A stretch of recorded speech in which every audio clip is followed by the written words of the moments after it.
അല്ല ജയ, ഇലക്ഷനൊക്കെ അല്ലേ, ആര് ജയിക്കും? ആനന്ദ ജയോ ഒക്കെ അവിടെ നിൽക്കട്ടെ. ഫണ്ട് കുറെ ലാപ്സായെന്ന് കേട്ടല്ലോ, ശരിയാണോ? പയ്യപ്പറ, സംഭവം സത്യമാ. നമ്മുടെ MP കുറ്റം പറയാൻ പറ്റുമോ? പുള്ളിക്ക് ഈ കൊച്ചു വയനാട് നോക്കിയിരുന്നാ മതിയോ?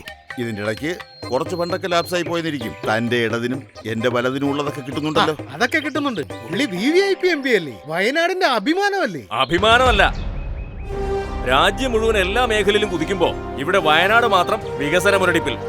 അഭിമാനം.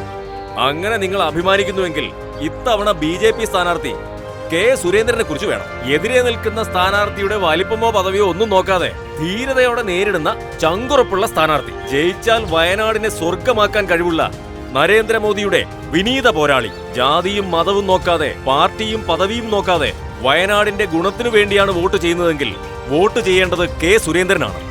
NDA സ്ഥാനാർത്ഥി K. സുരേന്ദ്രനെ താമരയടയാളത്തിൽ വോട്ട് ചെയ്ത് വിജയിപ്പിക്കുക.